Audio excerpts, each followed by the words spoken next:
Okay, just say when. Yes, yes. I was by Markman. Did the mitzvah.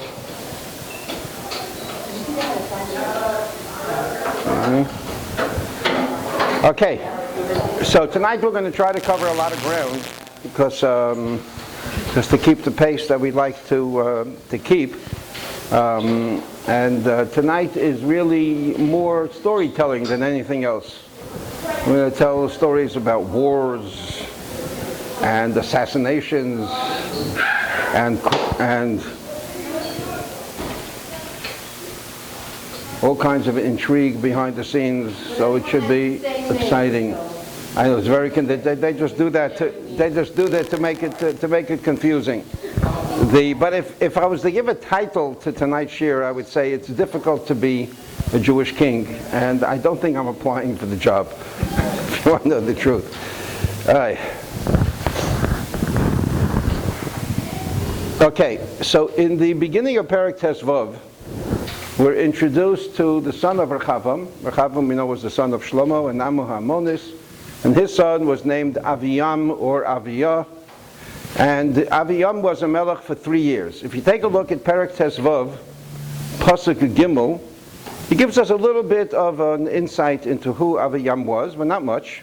It says, Vayelech b'chol chatos aviv, asher asa lefanav. He followed the sins of his father. Now, if you remember when we learned about Rechavam, he wasn't all that bad. And it really is supported by the second half of the Pasuk.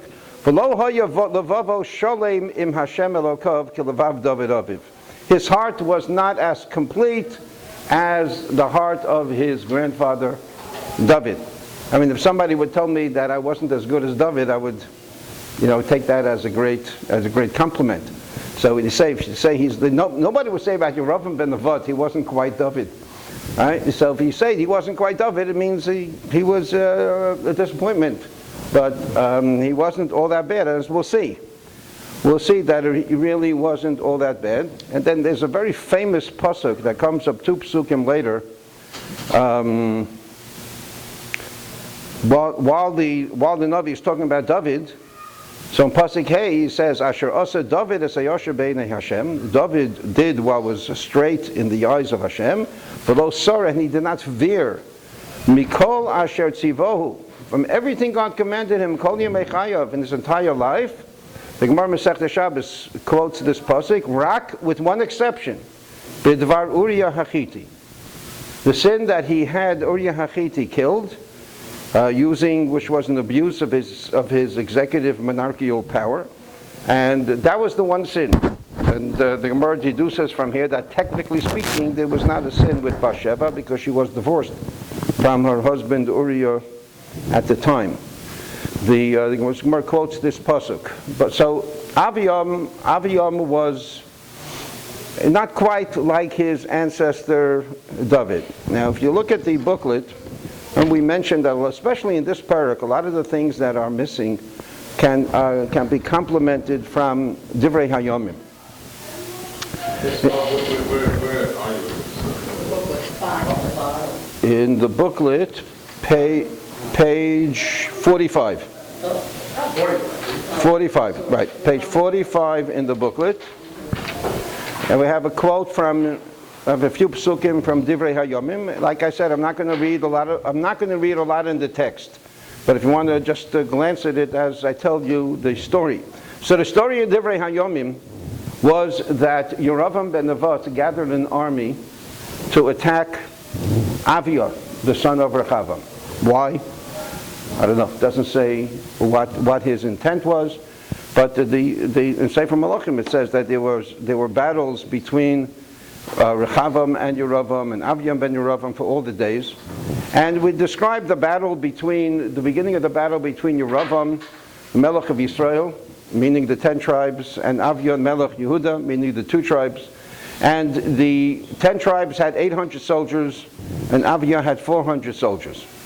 And it says that Aviyah went to the top of a mountain of Har Tzimorim, which was in the territory of Ephraim. And he calls out to Yerovam and to all the people. Right? And listen to what he says. He says, "Don't you know that Hashem, the God of Israel, has given the kingdom to David? And there's an absolute covenant with that. He says, yes, you have a lot more soldiers than we do, but we have Hashem. You have the Eglei Zohav, you have the golden calves. You have rejected all the Kohanim and Leviim. The Kohanim and Leviim have come to live in our territory. Right? We are serving Hashem, and you are serving the golden calves, and you think you're going to be able to defeat us? Impossible. Okay? In the meantime, Yerovam ben Nevat, who was not an idiot, is listening intently and sending troops to sneak up in the back of Aviyah. Right? So when Aviyah finishes his Musa Shemos, all of a sudden, Aviyam and his army of 400 find themselves sandwiched between far superior forces. Right? So if you take a look towards the bottom at Pasuk Yud Dalid, Vayifnu Yehuda, and the people of Yehuda turned, V'nei lahem hamilchama panim b'yochor. All of a sudden, the battle is front and back. Vayitzaku Hashem, they called out to Hashem. The Kohanim mechatzrim b'chatzeitzreis, the Kohanim are blowing the trumpets. Vayuriyu ish Yehuda, and the people of Yehuda called out. Vayihi b'hariya ish Yehuda, when the people of Yehuda called out. V'halakim nogaf es Yeravam v'chol Yisrael, and Hashem caused Yeravam and Israel to be defeated. Lifnei Aviyah v'Yehuda. Vayanusu b'nei Yisrael, and the b'nei Yisrael fled mipnei Yehuda. Vayitnei Melachim b'yodam, Hashem gave them over in their hands. Vayaku b'hem Aviyah v'Amo Makor Rabba. That's my underline, Makor Rabba. That Aviyah and his people really gave him a big clap. Vayiplu chalolim me Yisrael, corpses from Israel fell. Chamesh meos elef. They came with an army of 800,000, and 500,000 ish bachor, chosen soldiers, fell. Vayikanu b'nei Yisrael b'Esahi, so the people of Israel were humbled. Vayomtzu b'nei Yehuda, and the people of Yehuda were strengthened. Ki nishanu al Hashem, because they leaned on Hashem. Elokei Avosehem. Turn the page. Vayirdof Aviyah acharei Yeravam, and Aviyah pursued Yeravam. Vayilkod mimenu orim, and he captured cities as Beisel, v'yes benoseho, Beisel and its environs, v'yes Yeshana, and these other cities. Right? And look at the last pasuk. V'lo otzar koach Yeravam od b'mei Aviyahu, and Yeravam had no further strength after this battle. Vayigafeu Hashem, and Hashem struck him by Yomos, and he died. Okay. So here we have, again, this completes a little bit the picture of Aviyah. When we say that Aviyah did follow in the sins of his father Rechavam, whatever they were, but they weren't all that bad. He was a king who believed in Hashem. He's a king who trusted in Hashem. He's a king at the time of tzara, of feeling surrounded, of being surrounded by the enemy. Had the courage to call out to Hashem and to face off Yeravam with bitachon that Hashem Elokei Yisrael is going to help him, that he's in the right. So he was a good guy. Right. Medrash says on this last pasuk that we said, Vayigafeu Hashem bayomos, and Hashem struck him and he died. So the Medrash says that from the simple reading of the pasuk, it sounds like Hashem struck Yeravam and he died. No, it's not what happened. Hashem struck Aviyah and he died. Now, why did Hashem strike Aviyah and he died? So the Medrash gives multiple reasons. We'll go through two of the reasons. One reason is the reason why I underlined Makor Rabba on the previous page. And the Medrash says that what he did to the corpses was that he mutilated the corpses, which either physically had the corpses mutilated or did not allow burial for several days until the corpses were no longer recognizable. And because of that, because of the fact that he mistreated the corpses of his enemies, he was punished. Meaning, you're fighting brothers. You're fighting brothers. Okay, they were of the Avodah Zarah, you will be talking to Hashem, and Hashem helped you defeat them. And yes, if you're fighting an enemy, sometimes you do these kind of things you find the Sefer Melachim, David HaMelech, when he felt that there was a nation that betrayed him, and he went and he taught them a lesson. He taught them a lesson that they won't forget. There's in order not to place fear in their hearts. So here he did this to place fear in their hearts, in the hearts of Israel. And it says Israel didn't start up with Avio again. He's a tough guy, but that's not the way you treat brothers. This was a civil war. This was a war against brothers and sisters, and you don't treat them. So is this showing that Zoya to a mess is a major offense? Yes. Yeah. That's what's showing. Some Sefer adds on to here. The way the Some Sefer understands it, he definitely says to be Manabil the Mace, but he adds on, their wives couldn't remarry. He made agunos. Some Sefer says that. So, not just the Nivel Hames, but whether or not this was his intent, or just was a consequence of his overzealous action, this was something that was visible for us. So here you have a good king.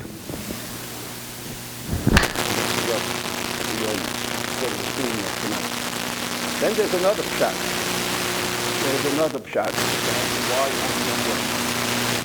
In the top of the page here, on page 46, the Pasuk Yates, it lists the cities. It lists the cities where that Aviyam captured when he pursued Yeravam. And one of them was Beisel. What was in Beisel? The two places where Yeravam set up the Eglei Zav was Beisel and Dan. Why was the golden calf still there after Aviyah went through? You had the golden calf in your hand and you didn't smash it? That's another pshat. Medrash goes through many things that Aviyah did wrong at this point, at this juncture. We know that the feeling of power corrupts. He had victory, a tremendous victory over overwhelming odds, and it seems, I hate to say this, but he lost it, like so many people do when they have power. Okay, so that's Aviyah. Now let's continue with what happens after. So Aviyam dies, and he has a son named Asa. Now Asa is one of the great tzaddikim.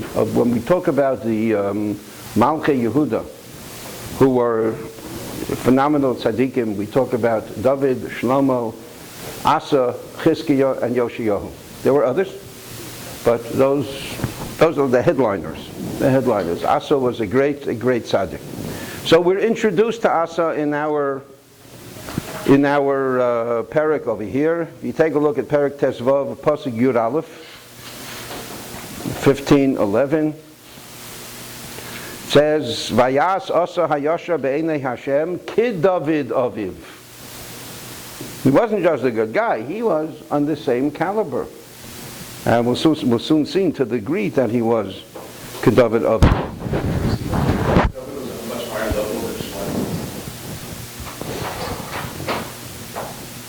I'm not starting up over there. Right. Yeah, David is clearly the exemplar over here. David is clearly the epitome. Yeah, Shlomo was the Chacham Mikol Adam, and Shlomo was a financial whiz. Yeah, the prosperity,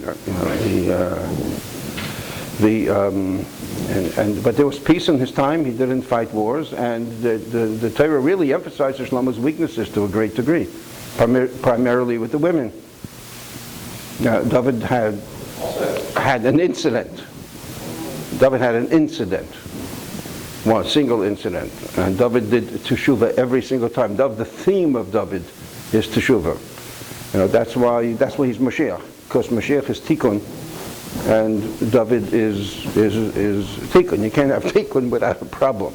So So David keeps on making mistakes, and every time he makes a mistake, Chatasi of Hashem, right away, Chatasi. He is the exemplar of Baal Tshuva. He's a melech. A melech is not perfect. A melech can't be perfect. You want to be perfect, and you stay in your house and you don't do anything. Right? The shortstop who doesn't run for the hard balls doesn't make any errors, right? So, excuse that expression, but you got it? Okay, good. You know, it's a guy thing. Okay. Okay, so Asa is a good guy, and it says that he's a great tzaddik, and it says everything that he did. For those who lived in Eretz Yisrael, you'll appreciate Pasuk Yud Gimel. V'gam esmacha imo v'yisireho migavira, which actually the Mefarshim say Macha was his grandmother. He took her away from her position of prominence. Asher osasa mifletzes la'ashera. He made a mifletzes. She made a mifletzes. That's remember in Kiryat HaYovel. Mifletzet, the modern Hebrew, is a monster. There's a big park, a sliding pond in Kiryat HaYovel with like a monster with tongues coming out, and each one is a different sliding pond. It's called the Mifletzet. So she made a Mifletzet, some kind of a creature, an abomination for the Avodah Zarah, which he destroyed. And then the Pasuk Yud Dalid says, "V'habamos lo saru." But they did not get rid of the bamos. Now, what were the bamos? And it's important to introduce the bamos because this is going to keep on recurring. We know that there's one of the biggest averos is once the Beis Hamikdash is built, for people to bring a korban outside the Beis Hamikdash. Bring a korban outside the Beis Hamikdash is a tremendous avera. But that's only once the Beis Hamikdash was built. That's only when we have a permanent place for a mizbeach. So, for example, when we first came into Eretz Yisrael, all right. So before Shiloh, the 14 years before Shiloh, when the Mishkan was in Gilgal, it was permitted to bring private karbanos nedava in private bamos. A bama is an altar. You could build an altar in your backyard, and you brought your own private voluntary nedavos, not karbanos chova, not of course. Not communal karbanos and not obligatory karbanos, but the karbanos nedava you could bring.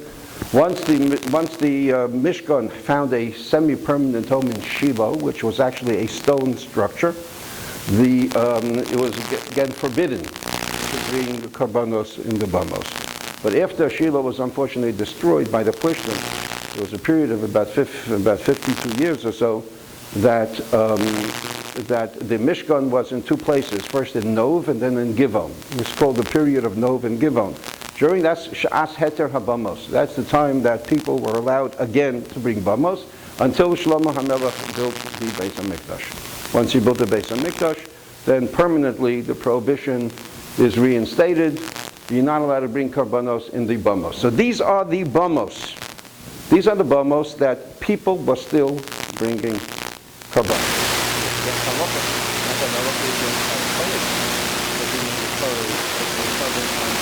So Asa and a lot of other righteous kings, as we'll see, they go and they eradicate Avodah Zarah.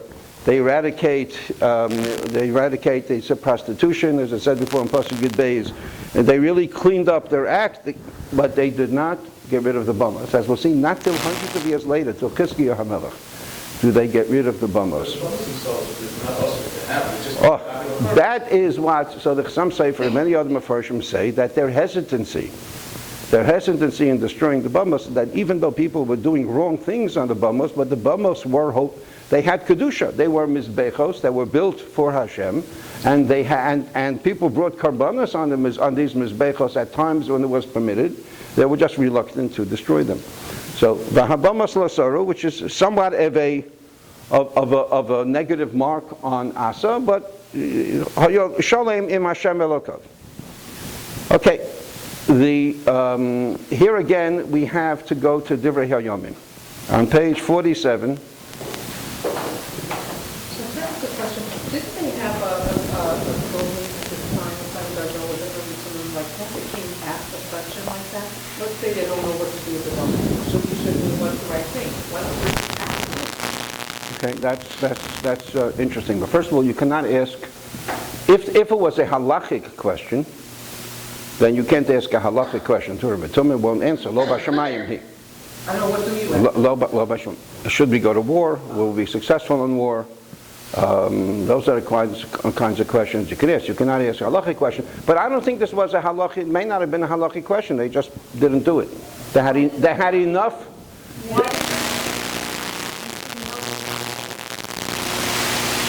So maybe he's not really held. Maybe he's not really held accountable. Look, we know even in our own little sphere of it, our yeshiva, community. No, we got a lot of things on the list, and we choose. We choose our battles. I would say, I'm not going to. What? Yeah. So the fact that the Navi did not chastise, not seem to chastise or rebuke them, but not destroy the bomos, means that maybe this wasn't the job of the generation. They had enough problems eradicating the Bodhizora. Maybe. I don't know. So here we have in Divrei Hayomim, the top of the page on 47. What happened here was a king named Zerach HaKushi. Zerach from Kush. He actually attacked Egypt and he defeated Shishak, Melech Mitzrayim. Remember, Shishak, Melech Mitzrayim, went and he defeated Rechavam and he plundered the Beit HaMikdash and he took Shlomo HaMelech's ivory throne down to Egypt. But Zerach HaKushi came and he defeated Shishak, and he set his eyes on Yehuda. And he had a tremendous army.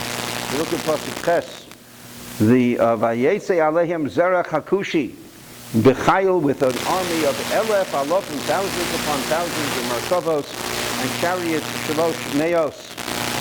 Right? So you look at Pasuk Yud, Vayikra Asa Hashem Elotov, and Asa calls out to Hashem, Vayomer, Hashem, Ein Imcha Lazor, Bein Rav Le'ein Koyach.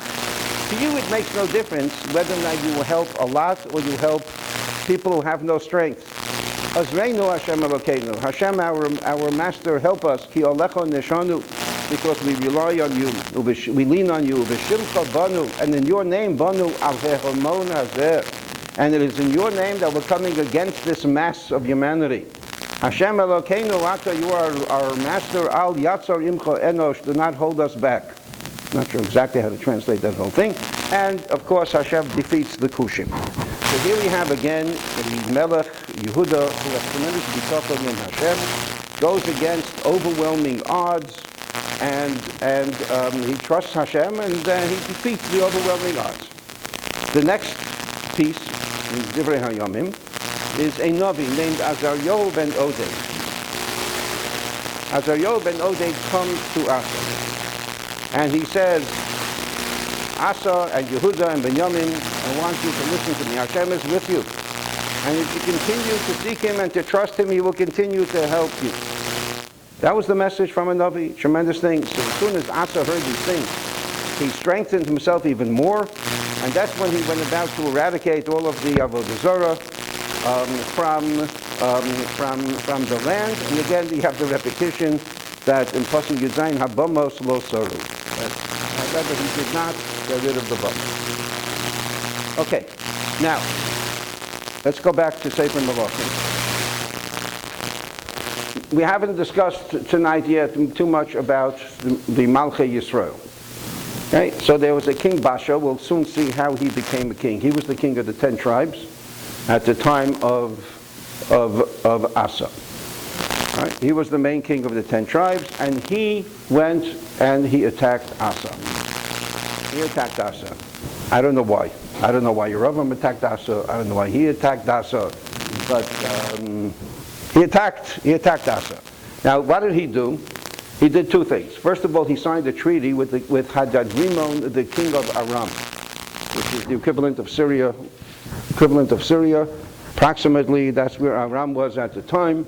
He signed a treaty with Aram, who had a mighty army, to join forces with him and to fight against Asa of Yehuda. Now, he set up a roadblock. He laid siege to Yerushalayim. Right? I know a lot of people here were in Yerushalayim. You know, when you're driving out of Yerushalayim, if you look to your right, there's a mountain, and there's a big mosque, tower, pointed mosque coming up top of that mountain to your right. The name of that place is Nebi Samuel. No, you see it as soon as you get out of Yerushalayim. As soon as you get out of Yerushalayim and you start winding down, you see to your right a big mountain overlooking the whole area called Nebi Samuel. There's a mosque with a spire pointing straight up. Oh, really? That's interesting. Because when we were there, we lived in Eretz Israel from 1968 to 1976. We were there for a long time, 8 years. And in the early years, we used to go on a family trip to Nebi Samuel. Like at the end was like a dirt road. It was because in there was the kever of Shmuel Hanavi, or so they say. I don't know. I don't know. Okay. Yeah. Anyways, if you could picture the strategic position of that, right? You have that area overlooks both the road from Yerushalayim to the west and the road to the north. So Basha built a tremendous fortification on this mountain, and basically he had soldiers there that were able to control all the routes in and out of Yerushalayim, and he laid tremendous siege to Asa. So what did Asa do? So Asa sent in a tremendous bribe. He basically emptied his own treasury, and he sent a bribe to Hajjajimon, the king of Aram, that he should break his treaty with Basha, because I'm paying you more. And he agreed. So Hajjajimon attacked the 10 tribes in the north. So Basha was first forced to take his army and meet to that threat in the north. And when Basha left the fortifications on Ramah, in that area, so then Asa came with his army, and they actually took down the stones of all the fortifications, and they used it. They built 2 cities based with these stones. That's what Asa did. Yeah.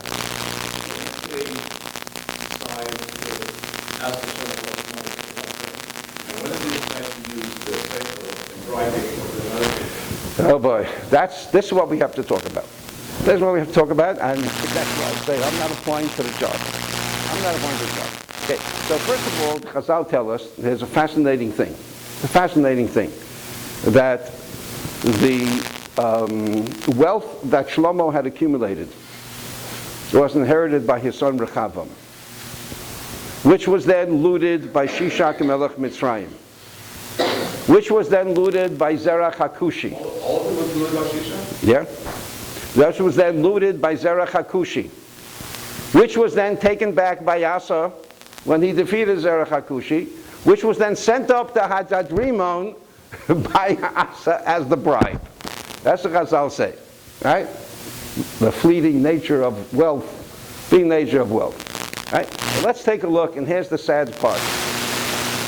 Here's the sad part. Look on page 47 in Divrei Hayomim.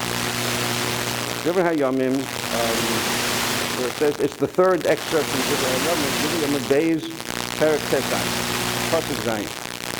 About Esahim at that time, Bo Hanani Haroeh, Hanani the seer, Hanani the nothing, came Elasa Melech Yehuda, Vayomer Elav, and he tells him, Bihisho Ancho al Melech Aram, the fact that you leaned on the king of Aram. V'lo neshanto l'Hashem Elokecha, you did not lean on Hashem your Lord. Al kain therefore nimlat chel Melech Aram miyadecha. You lost the army of Aram, because if you would have trusted Hashem, you would have defeated not only Basha, but his ally Aram. Now you ended up strengthening Aram. Halo hakushim v'halubim, the Kushim, which are either the Ethiopian or Sudan or someplace like that. The Halubim sounds like Libya. They were united with the Kushim. Hayu l'chayil l'rayif. They were an amazingly large army. L'rechev l'farashim. for chariots and cavalry. Ulaharbin miyod many uvi shanchal Hashem. When you lean on Hashem, the Nisanam biyodecha. Right? Ki Hashem einov mishotetos b'chol ha'oretz. Hashem's eyes are everywhere. V'hischazek im levavam shalom elov niskalto al zos. You were foolish. K'meyata yeshim kol melchamos. And now you're going to have wars. I couldn't figure that out because he had wars before too.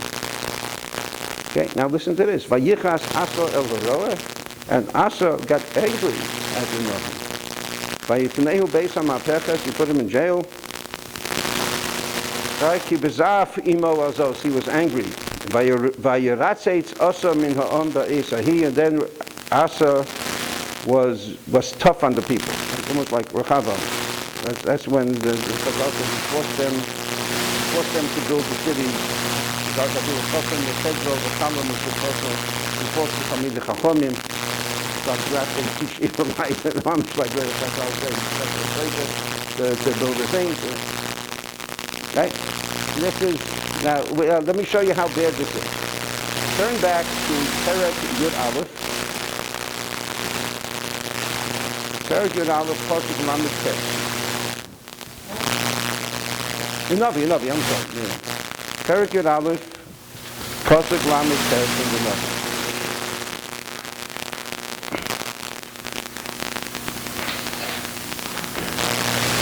This was the first Perek we learned. This is when Achi Hashiloni appears to Yerovim ben Nevat, and he says, because of the sins of Shlomo, I'm going to take away part of the kingdom from him.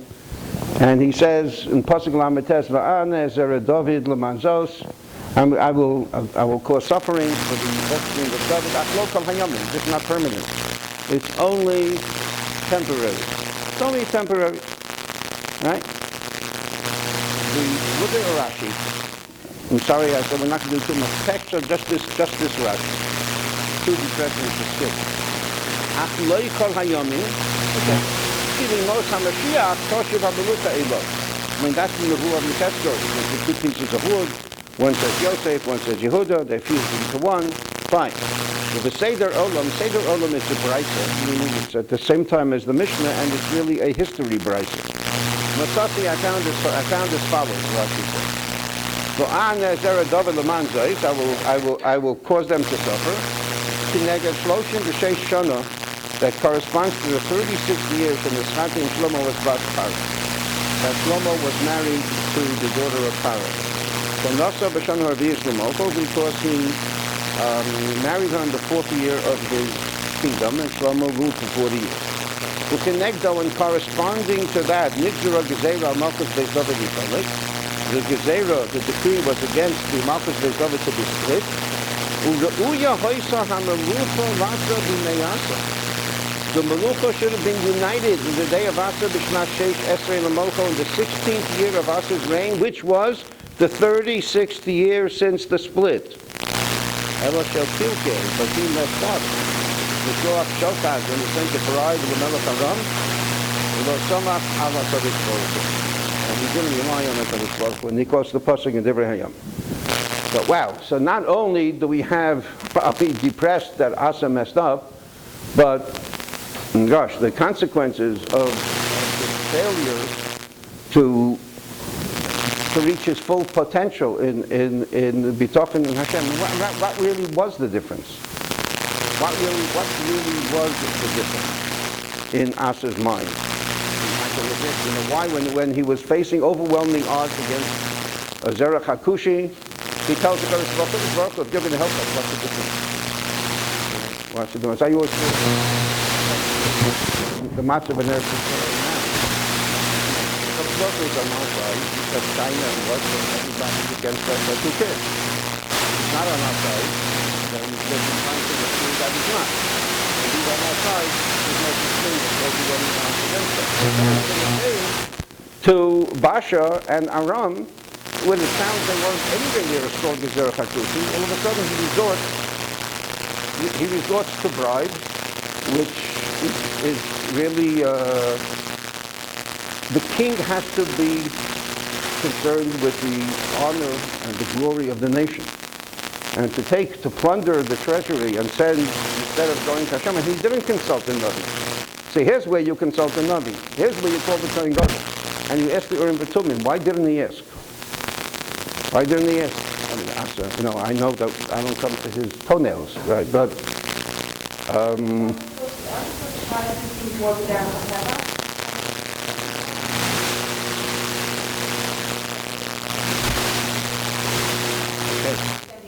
there's another Gemara that Chizkiyahu HaMelech, Bikesh HaKadosh Baruch Hu Lasis Chizkiyahu Mashiach. We'll learn about Chizkiyahu later on in the year. But because it says he took off the doors of the Heichal that were gold plated, and he sent it to Sancheriv to bribe him to not to lay siege to Yerushalayim. That's why he wasn't the Mashiach. So you have to. I remember when I went in Chumash in the Medrash. What's the difference between that and what Yaakov did? What Yaakov did was nothing that impinged upon his own personal honor, his own personal kavod. Yaakov was a very wealthy man, and he gave part of his wealth to Esav. You know, but here he plundered the treasury. Right, Dara and Tefillah and Milchama. Right, the other two methods also. I'm sure Asa Davin, I'm sure Asa also playing strategy. But this kind of gift was beyond the pale. Was beyond the pale. It seems that's something that he shouldn't have done. Could have returned that. Just like in the case. Go back and forth. Easy come, easy go. I don't have the Malbim. You know, Malbim usually is good in these kind of things to really come up with a very clear-cut Haggadah. Mrs. Hertz, you have your important, right? Sorry. Same thing, yeah. I have the same thing. Yeah. He was a great tzaddik. He was a great tzaddik who messed up. I don't know. And not see such a big deal. I mean. Yeah. What can I tell you? I don't have the answers. Okay, I'll leave you with a little something on the parsha. Everybody knows the famous incident of the parsha that Yaakov was left alone. Why was he left alone? After he brought everybody over to the other side of the river, Mavar Yabok, he forgot pachim ketanim. He forgot small earthenware vessels. So the amazing Gemara in Chulin that always bothered. The Gemara in Chulin says, Mikan, you see from here, Shemamonon shel tzadikim chavav aleihim yosem migufan. That the money of a tzaddik is more beloved to him than his guf. Right? I mean, he was endangering his guf. Right? To be alone. I mean, there was a reason. They had reason to be afraid. And he went. He endangered himself for pachim ketanim, for small amount of money. Why? Because mamonam chavim aleim yoser migufam. The money is more beloved than the guf. Why? The Gemara says, sheposhtin yedehem min hageto. Because they remove their hands from stealing. They don't steal. So Gemara always get me to this thing. Every year, Parkas by Yishlach, I would look, somebody tell me pshat in here, I look this over this Sefer every year, strike out. So after one year, there's this Sefer that somebody, in English, this is a long time ago, that somebody had left in my house. And I couldn't track the person down. It was a blue book, said on the far side, Sabbath Shiurim. I never even opened up. Sabbath Shiurim, it sounded like some American rabbi in the Midwest, right, writing his sermons like, I'm going to read this, like that. So, I remember it was early, no, this was an early thing. I had no idea what it was, who it was. So, I remember it was early Shabbos morning, it was Parshas Vayishlach. Again, I looked, whatever shape I had, and I remember I passed by the bookcase. So, let me look at it. I open it up. My gosh, he talks about it. Not only does he talk about it, but this man's a Talmud of Rav Dessler. Who is that? I read him, and I didn't know before. Since then, I'm a bucky in Rav Miller. thing. I had no idea what it was. So first of all, I'm not going to say this pastor got me to open up that book. He got me to get rid of the gaiva.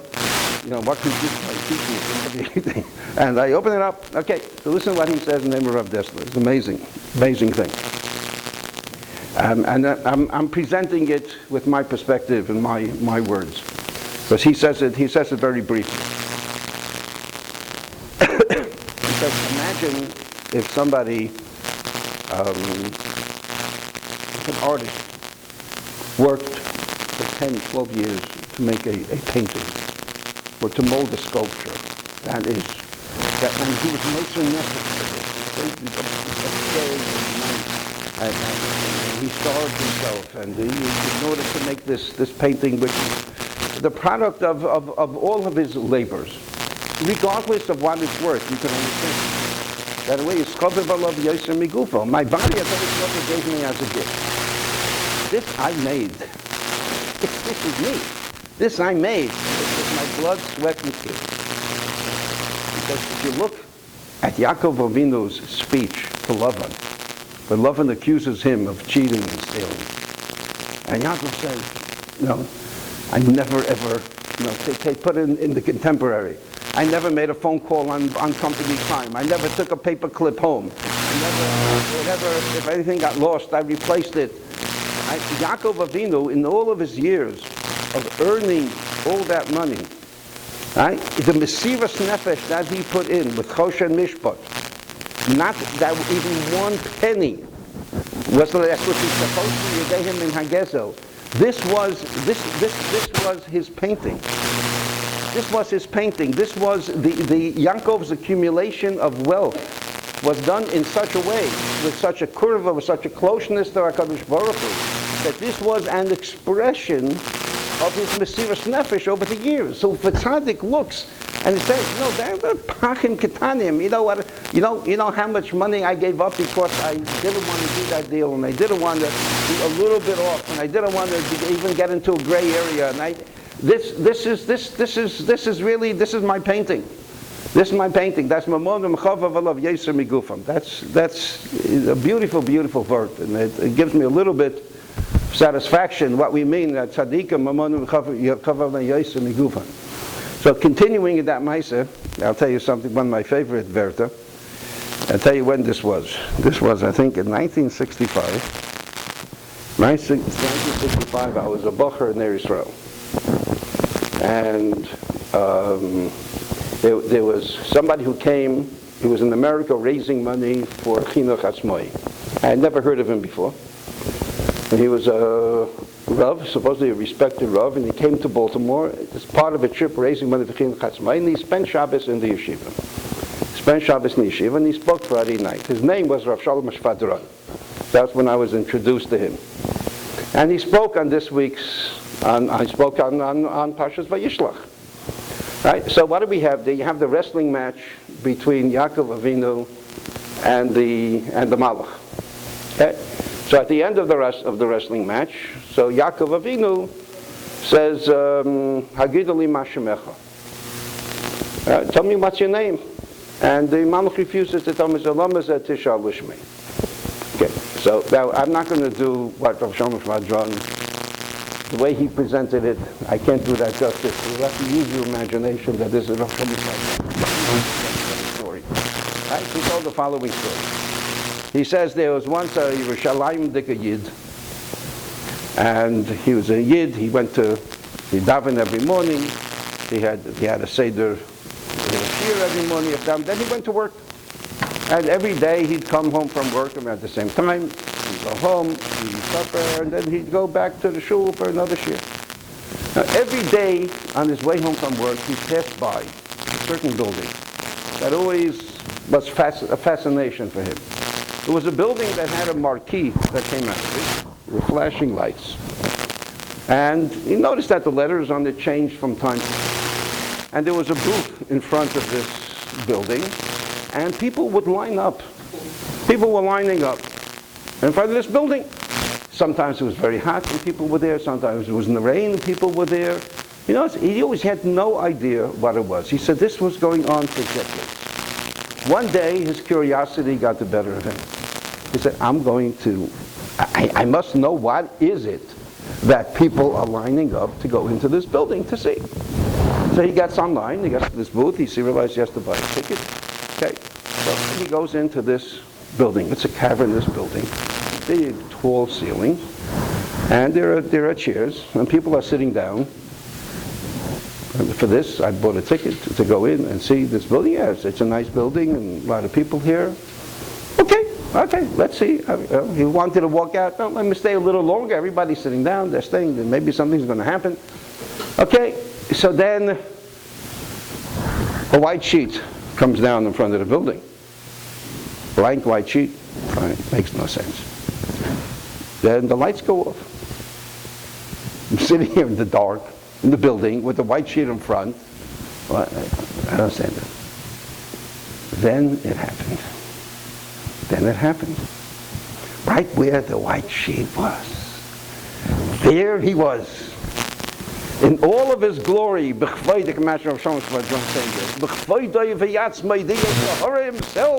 was mamish right there. Und es ist gewend Geschmack. This is Geschmack. This is what they were warning me about my whole life. My whole life they were warning me about this. And I understand why they were warning it so Geschmack. I can't believe it. Because these people are so stupid. Why are they sitting in the dark? He takes a flashlight out of his pocket. He needs that. Yes? He takes a flashlight of his pocket. He wants to see it better. And he shines it on the Yeshiva.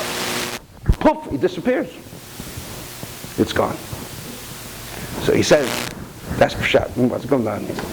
We know that Yaakov is wrestling with the Yetzirah. Yaakov asks him, Hagidu li ma shemecha. I know I'm going to be fighting this the rest of my life, and my offspring are going to be fighting this the rest of my life. Tell me, what is your essence? I have to know what's your makeup so I could know what to fight. So it's not the Pshat, the Malach didn't answer him. The Malach answered him. He says, my essence is, don't ask my essence. Because if you shine light on me, I ain't nothing. I disappear. The way I work is I get people not to think about whether or not there's any essence in me. Lama Zed Tishal Lishmi is my name. My name is, don't ask my name. Isn't that a beautiful story? Okay, good Shabbos.